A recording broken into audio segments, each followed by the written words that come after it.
war that continues on day 13, and it doesn't seem pleasant for the rest of the world.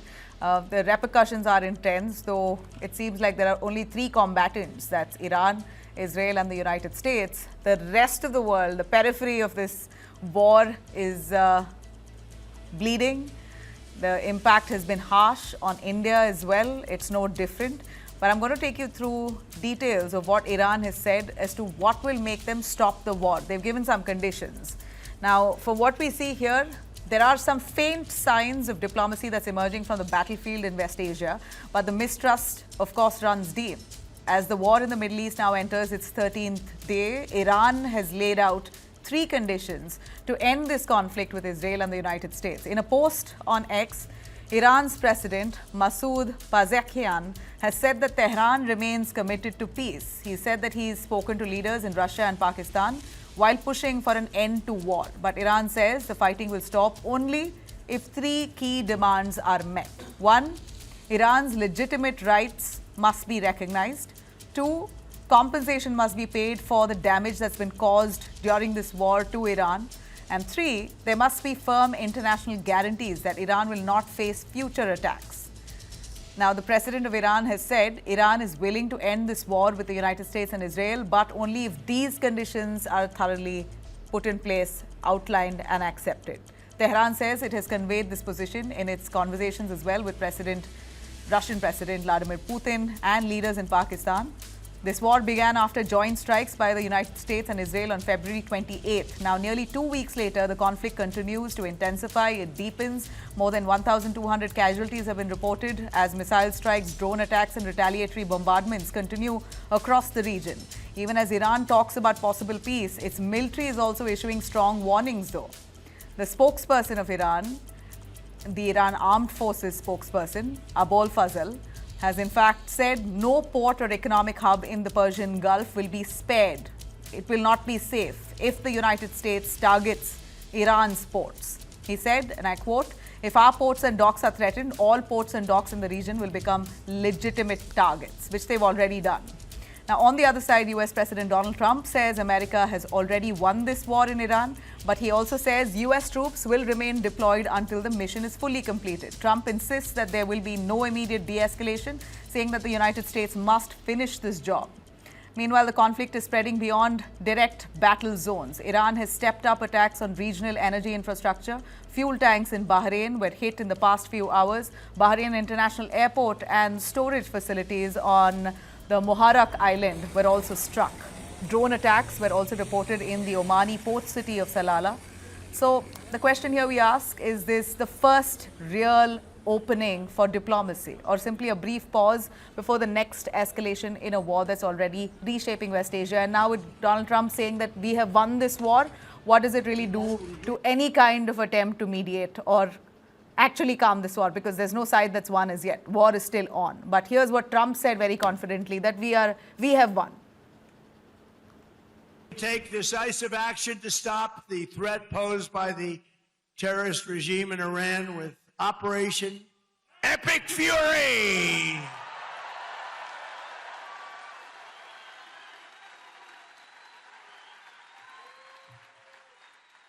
Is that a great name?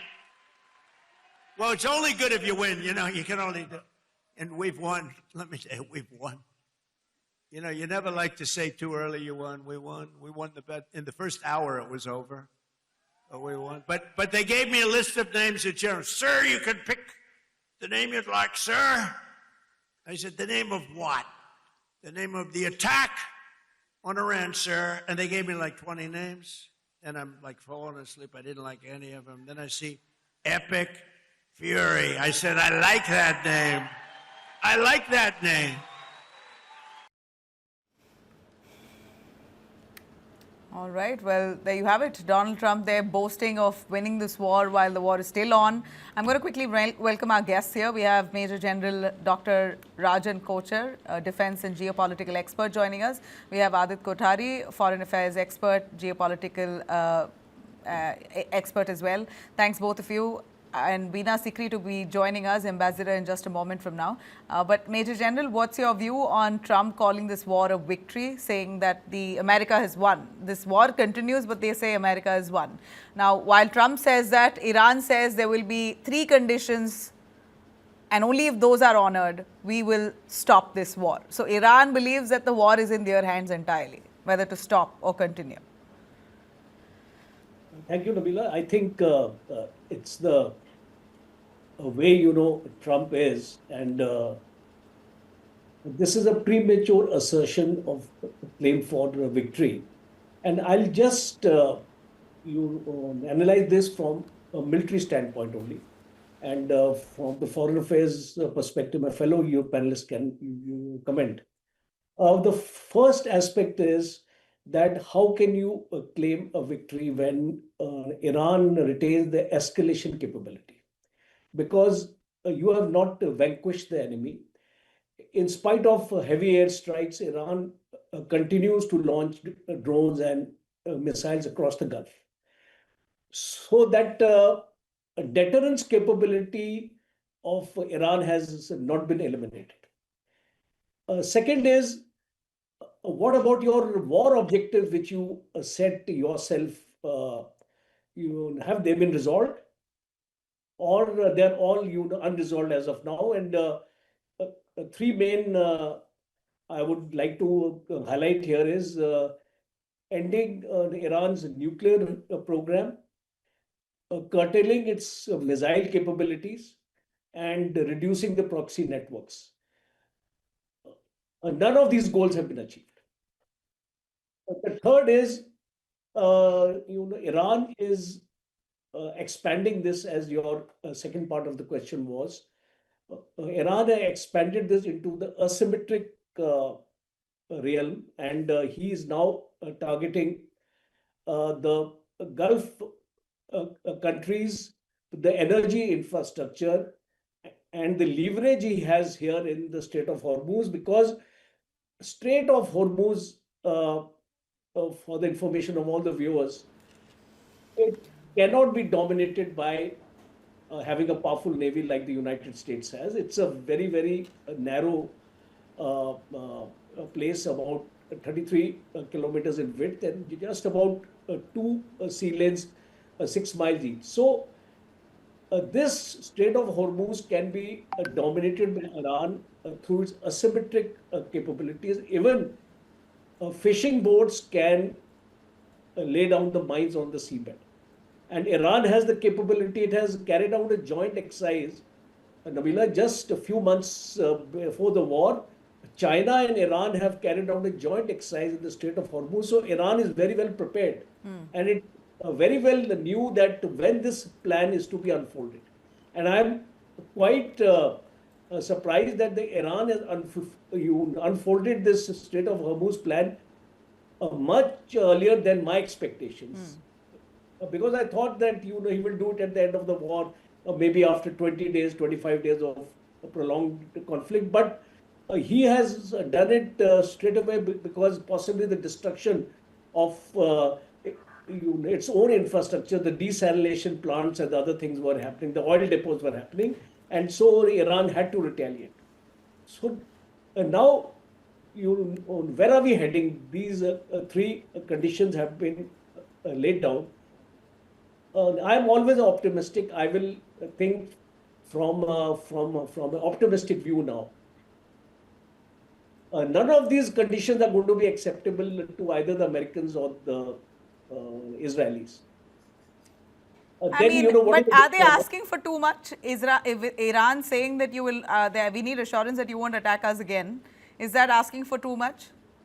You see, will Netanyahu agree to that? Will Israel agree to that? Because today Iran is an existential threat to Israel.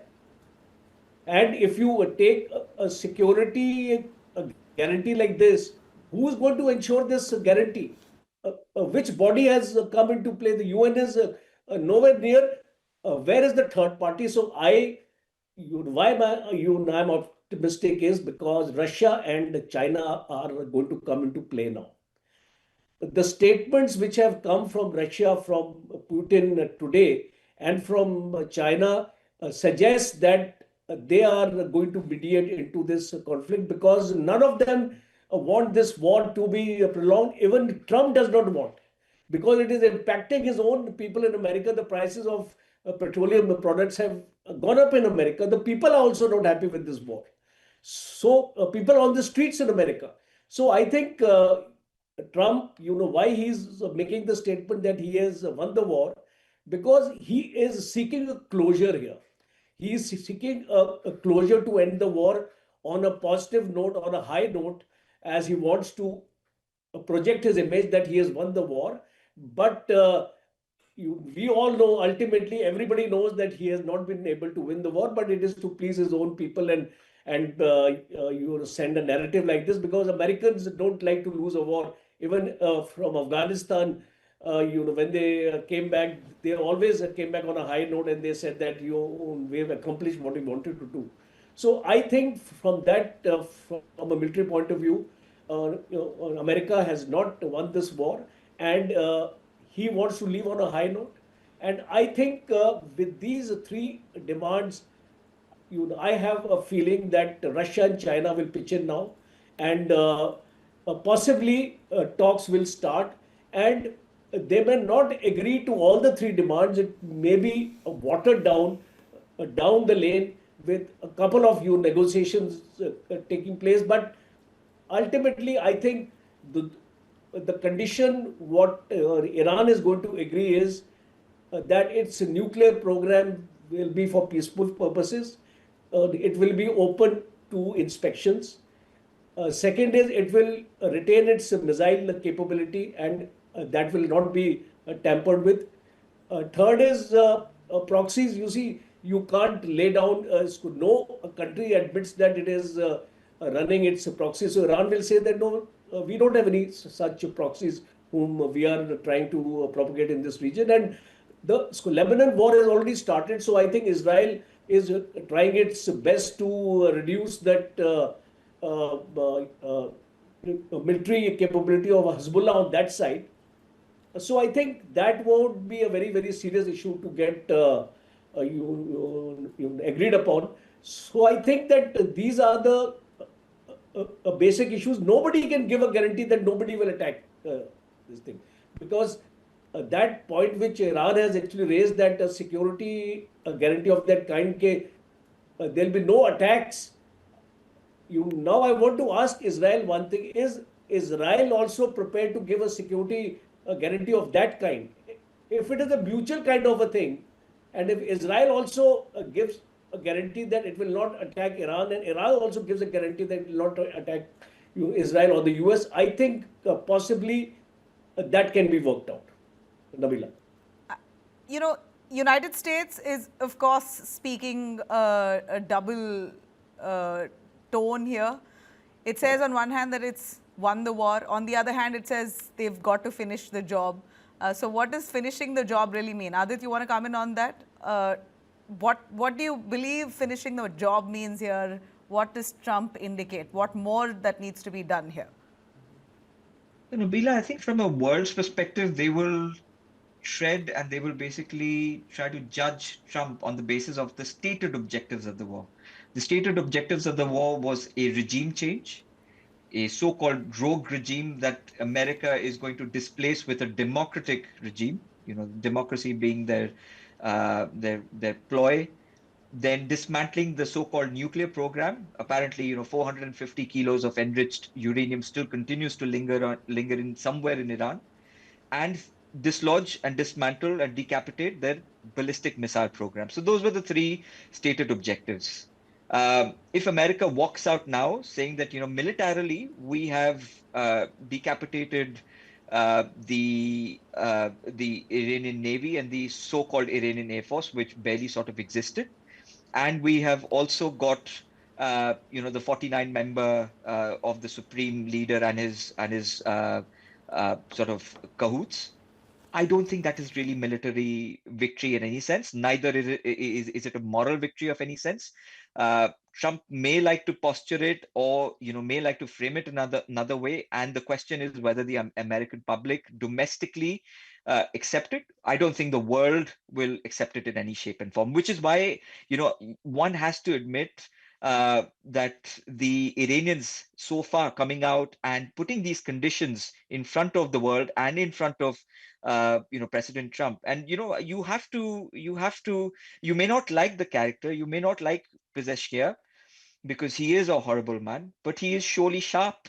He must have sat down and he must have read, Trump's book from 1987, I think it was, The Art of the Deal, which is why he's posturing and he's giving these kind of completely conditions which will never be accepted by the United States. He's talking about, when he talks about these conditions, he's talking about the core Iranian priorities, which is basically about allowing the nuclear energy to be harnessed by Iran. That is despite the concerns that not only Israel but also the world have raised with Iranians arming the Houthis, the Hamas, and the Hezbollahs. So how do the two work in parallel? So the world is never going to agree to it. Forget about the United States and Israel. The other conditioning being to repatriate for the war costs that Iran has had to face, I think to the tune of about $6 billion US. Yes, the Iraqis may have done that way back in the past with regards to Kuwait, but I don't think the Americans are going to bow down, especially when $20 billion worth of their own infrastructure has been damaged by the Iranians. Yes, of course, the Israelis and the United States were the aggressors, but Iran has been able to hurt the United States far more than Israel and the United States have been able to do to Iran. So those are conditions which I think come from a position of demonstrating that we have leverage over you, because if you do not stop this madness, then we will continue to hurt you where it really hurts, which is, the investor confidence in the GCC countries is completely eradicated. It's completely eroded now. Where the GCC countries were basically projecting themselves as a new hub of freight, of airfare, of finance, of tech. They were trying to move away from the sort of oil-dominated economy. Now that confidence globally has completely eradicated. How do you boost that up now? So the Iranians are basically raising the cost of war. They are ensuring that the GCC countries feel the heat, they feel the pressure, and they continue to sort of engage with the United States and continue to exert that pressure that they are being mounted with, which I don't think is happening overtly. Internally, we don't know whether it is happening or not. Internally, there are sources which are confirming that the GCC countries are not happy with the kind of the kind of defense mechanisms that the United States had in place, predominantly on the basis of the attack which happened last year. When last year the US and Israelis attacked Israel, claiming to have completely dismantled their nuclear missile program, the first retaliation point was to hit the bases in Qatar, the US bases in Qatar, and I think the other one was in Bahrain. So why did the US not anticipate it? The Iranians would have acted in the similar manner. Those are the kind of questions that are coming out. So there's so much happening behind the scenes that goes to demonstrate that the US is not in a very comfortable position. The other question that has been largely asked is now about history gives you a precedence. History demonstrates that without putting boots on ground, you may not have achieved the kind of success that you did. Whatever little you did in Afghanistan or Iraq, you cannot achieve that in a country like Iran, where you have an IRGC, which is a fairly formidable force. This is not a Venezuela where you can just decapitate the leader and claim victory. There's no Iran is much more complex in nature. US intelligence itself has presented that report saying that there wouldn't be a regime change. Doesn't look like it. So is that to me, Nabila? Yeah. I'm saying a regime change, if that was the intention, then that's far from happening. Yeah, I mean, the regime change is a far-fetched dream, I think, which Donald Trump was basically sold. I'm not sure whether it was the Pahlavi Reza who actually sold that to him, or whether it was his own son-in-law. But whoever sold it to him, was completely lying to him, and Donald Trump basically acted out of his gut feel, as he claims to have. And the worst part is the closest cabinet people within Trump's cabinet did not foresee this. And the worst part is also the fact that they did not arm the so-called other sort of defectors on the ground in Iran who are working against the IRGC and the Iranian regime for umpteen number of years. I mean, whether that be the Baloch or whether that be the Kurdish or even the Azeris, for example, you could have allowed them to be armed when you first strike them on the 20th of Feb. You should have allowed them to mobilize and go against the IRGC, which you did, and I think that was the biggest missed opportunity in the grand scheme of things in hindsight. So I think the US is at least appearing to be on the losing side of things, because all Iran has to do is survive this onslaught, and the regime continues to stay. And globally they will be proclaimed as victors. For US to actually claim victory, they will have to do much more than they have done over the last 12 days. Nabila. Okay. Let me quickly also bring in Group Captain VN Jha, who's a defense and strategic expert, also joining us. Thank you very much, sir. So, are we witnessing early stages of regime pressure on Iran, but that, according to Adit, is far from reality? There doesn't seem like a regime change. US internal reports itself says that.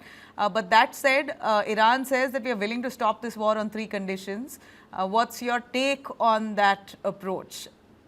Do you believe? Well, yeah. First of all, regime change is out. It is not only in Iran. Anywhere in the Islamic countries, you see the entire history. Right now we are talking of Khamenei, Arafi, Mustafa. He's also injured. I don't know who will come the next. Take the previous one, that the war was going on in Gaza, Hamas, Khalid, Hania, Sinwar. And right now there is no one. There is a committee of terrorists who are organizing this. So there is a history that you kill one, another one comes up there, essentially with the same ideology, if not more radical or more terror minded. So it is not going to change. Regime in Iran is not going to change, for first. Now, objectives of US for this particular war, they have been shifting goals. First thing they said that they want to stop Iran from making a nuke. Now, if that is correct, take Trump's version, say, of last year, when he had said that the Iran has been pushed and all nuke stores and capability have been knocked out. So where is Trump right now in this? No, that was not the case. Third, the most suspicious thing is, why did Trump pull out his hand from the JCPO? Because with the JCPO, he had an excuse that Iran is making an ICBM, intercontinental ballistic missile, with which he can reach USA. So these are all different versions of the same person, same Mr. Trump, who is trying to make a narrative, and the same narrative he wanted to fit here in this too, for preemptive strike onto the Iran. No, this is all nonsense that we can think of. But right now, what has gone through cannot be undone. What is now going on can be curtailed. But what is likely to come, there is the one where the entire world has to work. And that is where right now, if Iran is saying that these are the 3 conditions for me to stop war or to come to the negotiation, I think that cannot be met. If we know the history of the US has never accepted in history of any culpability, be it Afghanistan, Iraq, anywhere you name anything, including Vietnam. They have never accepted the culpability. And if they have not accepted the culpability, then they will not pay you the compensation, even a single penny. So that is ruled out. Now, what can we expect? Iran right now is on the back foot. There is no damage that Iran has gone through immense destruction. And right now, Air Force is knocked out. Surface Navy is knocked out. Submarines are still there. And army, of course, both branches, the regular army as well as the IRGC army, all 3 branches are still there in some shape. So Iran will have to get, its action all act together. I think Ayatollah, the new Ayatollah, has rightly said that it has to first, get together, unite together. Yeah. There are different factions. Yeah. But the worst thing in this is that Iran right now cannot go back to the place where it was. Right now, Iran is looking for its new identity, When and how it will come, God knows. UNSC is no way to get any sort of subsistence to it. So let's wait and hope that some sanity prevails in some quarter. US acknowledges that it has made a mistake. Israel has to also, give somewhere some quarters, that there has to be a line beyond which crossing that line is genocidal. And short of that line, maybe that is where you are trying to push the enemies onto. So its entire thing is in the bad picture. Gulf of Hormuz Strait is in doldrums. All these nations, be it Bahrain and thereafter, all of them are facing right now the worst crisis of their entire history.